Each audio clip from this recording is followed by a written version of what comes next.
تو کچھ بھی نہیں ہے ان کے پاس تو تھوڑا سا تعاون کر دیا. تو آپ کا داماد اگر اتنا غریب ہے, کم بخت ڈبل بیڈ بھی نہیں خرید سکتا,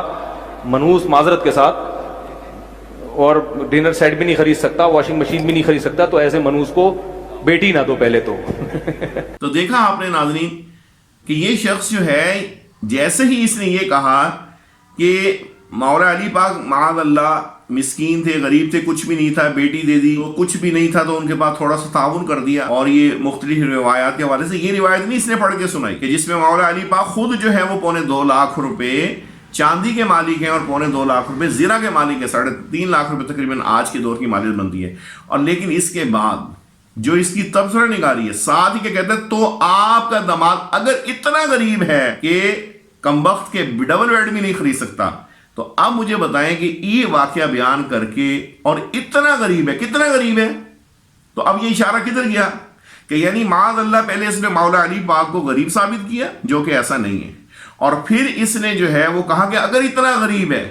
کہ یعنی وہ اپنی ضرورت کی اشیاء بھی نہیں لے سکتا, تو پھر اس کے لیے کیا کیا الفاظ یوز کیے. لیکن جان بچانے کے لیے آپ اس کے چیلے چانٹے اور مختلف قسم کے چینلوں پہ بیٹھے اس کے جو راتب خور ہے وہ یہ کہتے ہیں کہ نہیں اس میں توہین کیسے ہو گئی. تو میں کہتا ہوں کہ ٹھیک ہے, یہ جملے تو ہماری زبان زیب نہیں دیتی کہ بار بار ہم اس کو پڑھیں,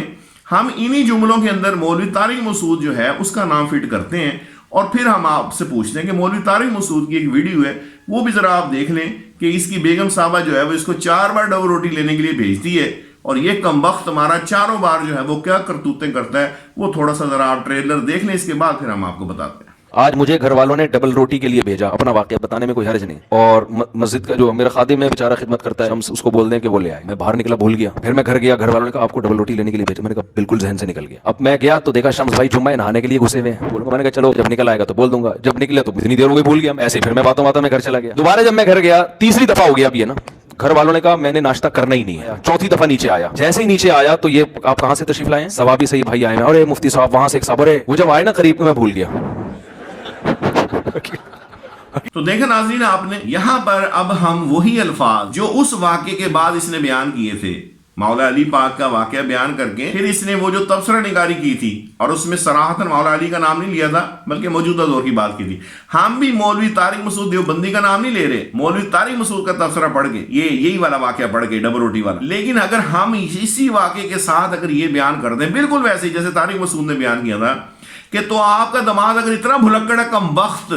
کہ ڈبل روٹی بھی نہیں لا سکتا, تو منحوس معذرت کے ساتھ, اور پہلی بار, دوسری بار, تیسری بار, چوتھی بار بھی یہ بھول جاتا ہے بیگم کے کہنے کے باوجود, تو ایسے منحوس کو رشتہ ہی نہیں دینا چاہیے, بیٹی نہیں دینی چاہیے. اور اس پہ تھوڑا سا میں ذرا ایک اور ردا چڑھا کے کہوں گا, بلکہ ایسے منحوس کی پشت شریف پہ ٹھڈا مار کے اس کو گٹر میں پھینک دینا چاہیے کہ ایسے خبیث شخص تیری اتنی اوقات نہیں ہے. 4 بار جو بندہ اپنی بیوی کو ڈبل روٹی کیا کہہ کے بھی نہیں لا کے دے سکتا, وہ بیوی کو اور کیا دے سکتا ہے,